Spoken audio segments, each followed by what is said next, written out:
Do you plow headlong into the holidays with a whole mental script for how everything should go? And then reality shows up like, hey, girl, none of this is going to happen. Every single year. Truly, every time. Today, we're talking about something so many ADHD women feel this time of year: expectations. Ours, everyone else's, and that tiny perfectionist inside of us who thinks we can control the entire holiday experience through pure force of will. It's a Jedi mind trick. I was going to say, that should be the intro music. Dun, dun, dun. Dun, dun, dun. This is Angry on the Inside. I'm Jess. And I'm Jeannine. We're both certified ADHD life coaches, but this podcast isn't coaching. It's not therapy or medical advice, just real honest holiday talk for overwhelmed ADHD women trying to make it through December without setting something on fire, emotionally or literally. Let's talk about the perfect holiday that exists in all of our heads. The holidays are basically the Olympics of expectations. Everywhere you turn, expectations over here, expectations over there. I think they might be everywhere. They are definitely everywhere. And then there's the whole invisible list of shoulds we put on ourselves, that you should bake cookies, you should send cards, you should decorate beautifully, you should be joyful, present, and organized. A regular Tuesday already comes with 18,000 shoulds. Yeah, so we're just adding on to those that are already there every single day. Add perfectionism into the mix, and yeah, that's not going to work. Well, you know what they say. Better get off that pot before you should yourself to death. Exactly. And you know what they say about the shoulds? You should all over yourself. I was going to say, don't get your shit all over everybody else. Nope, we like to shit all over ourselves and should have everywhere else too. ADHD and perfectionism are like two friends who should not hang out together, but absolutely insist on doing it. Chaos always follows. The holidays are definitely their favorite hangout spots. I know that to be true. We create these whole dreamy fantasies, like it's going to be a Hallmark movie, peaceful family moments, all those cozy vibes. Everyone's getting along. Oh my God, and the table, it is Pinterest worthy for sure. What it's really like is, hey, you forgot to defrost the turkey and the dog ate the centerpiece and the kids won't wear pants and your partner bought the wrong cranberry sauce. Suddenly, it just feels very personal, like you failed because the people and life itself just didn't follow the script. Obviously, that must be your fault. About the script in your brain. No one else gets a copy. We think that we have shared this idea with everyone, but we haven't. They start to flail and we get frustrated at what's going on. Things can really, really snowball fast. Let's unwrap this great big Christmas gift that we give ourselves. Perfectionism hits ADHD women hard because it's often a learned coping mechanism. Well, many of us grew up hearing that we were too much or too loud, not enough, or not trying hard enough, that we are lazy. What do? We overcorrect. If you just do everything perfectly, no one can criticize you. No one can find any fault. It's survival disguised as productivity. During the holidays, those types of strategies they collapse in on themselves. It becomes anxiety, procrastination, just an emotional overload and a compendium of snappy, pissy, crappy kind of moments. We talked about last week, Jess. Kids feel that energy too. They're like tiny emotional Wi-Fi routers, right? They sense your stress without you even saying a word. And I know I'm so guilty of that because I was just convinced for years that I hid my stress from my kids. Yeah, never did. Sadly, I still think I somehow hide my stress from people, but I think I'm a much better actress than I really am. Right. And many of us do that masking and those things that are hard to step back from, even when we understand what they are. But this is what we're talking about when we say, don't splatter your shit all over everybody else. We think we're protecting our kids, but we're just making it worse. Most of us can remember our moms giving out that vibrating stress. Mm-hmm. And I don't know what puts in our heads, and I am guilty of this. This is totally me and has been me. But it's like, we know it didn't work for our parents. We know that they were stressed. We knew these things that were happening. So why in the world would we think that our kids aren't going to recognize that? We are not masking better than what they did. Maybe about different things, but it's still a case that our kids feel it. We're hypersensitive. Aren't we better actresses, though? I thought that was the saving grace. Maybe, maybe. The holidays don't need to fall apart just because your mental script didn't happen. Perfectionism isn't a personality trait. It's a coping strategy ADHD women learned a long time ago in order to survive. And kids pick up your stress like an emotional Wi-Fi. They don't need you to be perfect. They just need you to be present. How do high expectations impact our relationships? The tricky part, expectations we put on ourselves don't stay contained. They spill out. Your partner, your kids, your parents, even the dog are supposed to follow that invisible holiday script. They're supposed to play their roles. When they don't, the disappointment and stress show up fast. And this can be very triggering for us. We're stuck in that perfectionist cycle. We are expecting things to go in the way that we have imagined them. And then when they don't, we can leave our kids being very confused as to why mom's all of a sudden upset, why mom has downshifted. It's okay to go and take time to yourself. It's okay to blow up and lose your temper occasionally and all that stuff. We both, I think Jeannine and I have both been in positions like that in our lives. And we're not perfect now by any means, but recognizing it, realizing it, that's one of those things we have trouble with. That black and white thinking, we don't realize that we too can have a negative impact. To me, that's what's like so painful. We're trying so hard to make sure things are perfect, trying to control our ADHD symptoms, trying to have some control so that we can, I don't know, give our family what we want to give them. And it's so hard to admit, like, doing that now actually is, it's just, it's not good. It's not help. It's not help. It's not, it's not healthy. God, that hurts. It's painful to say because I just always thought if I had a perfect Christmas, everything would be perfect. If you had the perfect table setting, gosh, I can't tell you how many table settings have just ruined my Christmas. And I say that only semi-joking. My husband, this was Thanksgiving. He asked if they wanted water. People said yes. He put down a bottle of water at their place setting. And I just about had a meltdown. It didn't come together the way you had wanted it to. Something we haven't brought up for the holiday season is hypervigilance. Hypervigilance can show up really easy during this time of the year because we are trying to be on top of everything. Jeannine had brought up, we're trying to control the chaos. We try to control chaos by being hypervigilant. We run our batteries down to zero real fast, trying to keep an eye on every single thing. It typically results in some type of meltdown. And with all or nothing thinking, if the day isn't perfect, it can feel like the whole thing is ruined. And once it's ruined, we won't just look at it from that one perspective. We will look at the 5,000 things we have done from December 1st to December 25th that took up all of our time and our energy and how hard we tried. And we beat ourselves up so terribly bad. Our ADHD brains, we're kind of in chaos. Not everyone else is experiencing it. I think that's especially what has been really hurtful when you were undiagnosed. For me, when I was undiagnosed, of times where I was just so stressed out by everything and everybody and upset that things weren't perfect, that I wasn't perfect, that they weren't perfect, and not having an explanation. My family telling me like, you're stressing us out, and I can't tell them why. I just know that I am stressed out. I don't know why. But I'm just fighting against all this. And they're standing on the sidelines looking at me like, gee, mom, you're a crazy person and this isn't fun. Once I learned about my ADHD, again, so not perfect, still totally struggle in this area. I have an undecorated Christmas tree right now because it's still not, perfect. I'm still trying to figure out the best angle and all that kind of stuff. But it helped a lot to know that was why I did what I did.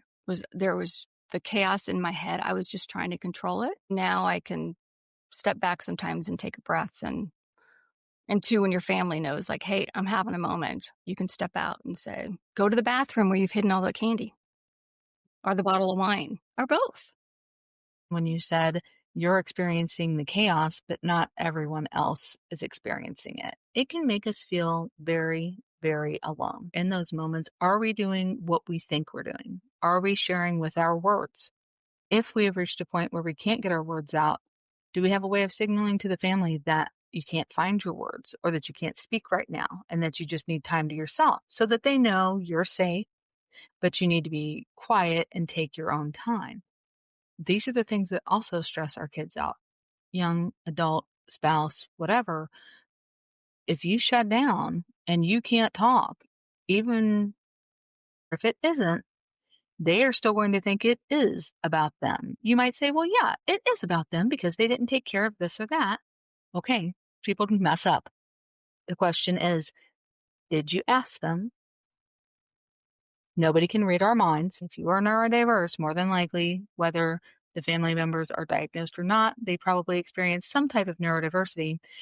They're probably in the situation, not understanding and starting to spiral because they feel like they've messed up or you've messed up what they had as an idea of what the holiday was supposed to be. God, it's stressing me out just thinking about it too. I mean, you think about it, if you're undiagnosed, your kids are undiagnosed, they're in their head with all their chaos.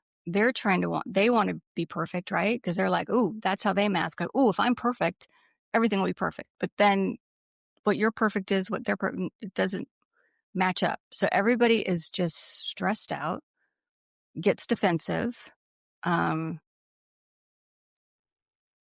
well, now I'm thoroughly depressed. What do we do about this, Jess? We should talk about what actually helps. Solutions, right? And don't worry, none of them are going to involve like, just relax, just go with the flow. Cause yeah, we're not going to do you like that. No, we're not. We're not. Let's get honest about what our actual capacity is. Not your aspirational capacity, not what past you could do, not what you think your sister-in-law does. You, right now. And God, that's hard, isn't it? Many of us only realize that we've hit that limit once you've crashed out. Yes, I'm going to host Christmas, do a sing-along, and we're going to have the extended family over and make homemade gifts. And then December 15th rolls around and we're laying on the bed eating cereal for dinner. Why do I feel like you're aiming that at me? I was aiming it at myself, but if it feels like a personal attack, it's because it was me. It's me, not you. I know exactly what you mean. You're just hiding under the covers. Here's the truth. It's kinder for your mental health, relationships, to set realistic expectations from the beginning. Though it's still hard for me. I swear to God, I think I'm being reasonable and I estimate what I can do. I think there's some famous quote by like Coco Chanel that's like, look in a mirror and take one thing off. And I kind of feel like that's when I make my list of what I think I can do. I should actually just still take one thing off instead of, but instead things kind of creep in, right? They do creep in. I had a client who's dealing with a lot of holiday hubbub. Holiday hubbub. I haven't heard that in a long time. I like that. Hubbub. She's dealing with a lot of holiday hubbub, and she said, what would you suggest? What's the way to fix this? And there's never a sure way to fix anything. We're so diverse and we're on a spectrum, and if something has worked for us for 3 years, it might not work next year. My honest to goodness top thing that I always think is take your list, cut it in half, and realize you're only going to do about half of that half list. And some of you are like, 25%. There was an easier way to say it. If I had my way, I'd say 20% rather than 25%. But what are you going to do? I think that's the right way to approach it. But then I feel like, oh God, now I'm going to disappoint myself or disappoint others. And my RSD, that rejection sensitivity, it is on. Honestly, you're not wrong. Some people might be disappointed. Their disappointment is not your emergency. Ooh, I like that. We should put that on a t-shirt maybe? We're into work. We're into work. Communicating clearly at a time is so important. This goes against the grain of all things ADHD because we think if I just push it off, then I might be able to do it. If you tell them no, there needs to be like a whole long presentation, 3-page paragraph apology letter, right? About like why you're not doing it. And Ah, what we do to ourselves. you're not going to get 100% right. We don't get it 100% right. One of the biggest hurdles is just recognizing you're not the only one this happens to. You're not the only person stuck in this experience. And once you start to realize that, you'll start to recognize there are more strategies that actually work. One of my favorites, and I say it's one of my favorites, but I will confess I can't say it sticks all the time. Good enough. Things don't have to be perfect. They just need to be good enough. And a good enough holiday actually will end up being calmer and kinder and more fun. But it's so hard to really accept that. It's just like, good enough is better than perfect. Challenge every should that comes out of your mouth. I think every neurodiverse household should use the word should like it's the F word. I mean, literally. I think there should be should swear jars. Ooh, I like that. Tell your kid that should is a dirty word, and then that way they will call you out every time you say it. Literally, you can make a list of all the holiday things that you think you should do, and then separate actual commitments from imaginary obligations. Should is a huge red flag for imaginary obligations. Another strategy, which some might say is a critical step, is choosing 3 to 5 things max that you're actually going to do. But if your brain's like mine, I know it just sounds like, really only 5? Because I could add like 10 more things to it. I can do those 5, get it all done by the morning. And then I got 10 more things I can add to the list. But yeah, no. I would also challenge you to choose 3 to 5 things that you do every year that you are not going to do this year. Let everybody know. Let them know now. Pick those 3 things you are absolutely not going to do this year and let everybody know you're not doing them, and then don't do them. And I think if your kids are old enough, or if your partner or some other family person really wants it to happen, they can do it. Yeah. Yes. If that's important to them, then they should probably learn how to do it, or maybe not a 5-year-old in charge of making cookies, but, a 15-year-old in charge of making cookies. Let's set realistic expectations. Since we're talking expectations, Yeah. let's not have the 5-year-old cook the 5-course dinner. But there are things they can do. Exactly. Keeping a done list, like you've completed it list. A lot of people call it a ta-da list. That. I like that. You do that, don't you? Yes. Yes. I do the to-do list. That is one of my things that I really enjoy doing, the to-do list instead of a giant to-do list. It allows you to see how much you're actually doing in a day when you're writing what you've actually completed. That to-do list will show you that you are doing a ton of stuff every single day. We tend to, as a group, attach our self-worth to the amount of things that we have completed in a day. Do a to-do list a couple times during the holiday season. You will realize just how much you are doing in a day. And how fantastic you are, how much you actually get done. Seriously, give yourself credit for those ADHD strengths. Most ADHD women, we're fun, we're kind, we've got warm hearts, great sense of humor, we can be spontaneous. And that's usually what people love about us. That's what they enjoy. I think kids enjoy that spontaneity. Celebrate real life in the moment. You don't have to take a picture to remember it. You don't have to step back and adjust anything to make it perfect. Live it in the moment. It is very, very hard for people with ADHD to do that. Everybody says, oh no, ADHD people live in the moment. We have trouble looking into the future. I don't think so. I think with technology, we even have trouble living in the present and actually just stopping to reap the rewards of everything that we've put together. I always hear that, and I never feel like it quite fits me about living in the moment, because I feel like, though, if I'm living in the moment, I'm just thinking about all the other things that should be happening in that moment.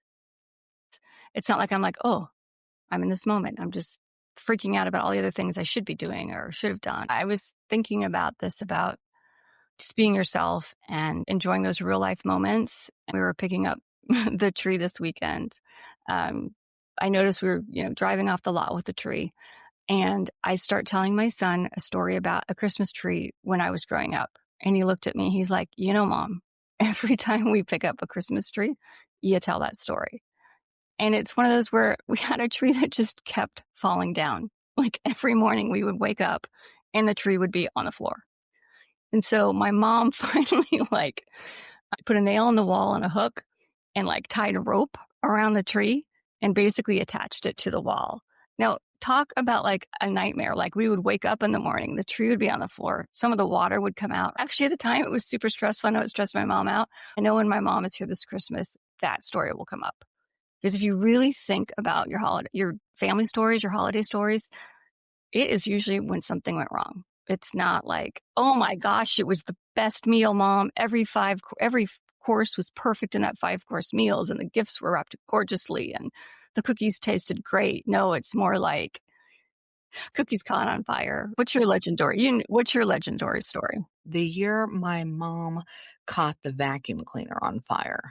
That would be my most favorite after the fact funny Christmas story, because it was the first year my mom and I, it was just us, and we had moved into our apartment. If you think wage inequality for women is bad now, think about it 40 years ago. We didn't have a tree, and my mom made sure we had uh, a real tree that year. First time we'd ever had a real tree. It's set up in our apartment, and we didn't have a lot of ornaments. My mom had put tons of icicles and fake snow to make it sparkle. We were really excited. My mom worked really hard to make sure every year that I had a good Christmas. My mom was very big on Christmas. After Christmas, it was time to get rid of the tree. In my memory, I can remember a circle of dead pine needles around the outside edge of the tree skirt. But that tree was so pretty. My mom manages to get this tree out of the apartment, and it just left a trail of pine needles, icicles, and fake snow everywhere. And my mom starts to vacuum. Shortly after she starts to vacuum, you smell smoke. And then you see flames coming up and out of the vacuum, which was interesting in and of itself. Mom grabbed it and tossed it over the side of the balcony so that we didn't burn the whole place down. But that is one of my legendary Christmas memories. My mom and I will laugh. Remember the year when we had the real tree and we caught the vacuum cleaner on fire? Ooh. Isn't there something like when God makes plan or something about Every time we make plans, God shows us he has a sense of humor. there you go, something like that. I always say never, because it'll always bite you in the butt. Well, that's a whole nother podcast. I've told you how many times whenever I say I'd never do that, It always comes back. it always comes back. Something to keep in mind for the new year. I will stop judging others. You don't need a perfect holiday to have a meaningful one, and you don't even need a perfectly executed plan. Approach it with a lot of compassion for yourself and for all the other people that are just bumbling through the holidays with you. Thanks for hanging out with us today. If this episode hit home, share it with another ADHD woman who has high expectations and a short amount of patience left for the holiday season. Have a wonderful holiday, everybody. Be kind to yourself, and remember, you're not the only one feeling a little angry on the inside, especially in December. Happy holidays, everybody. And happy Hanukkah.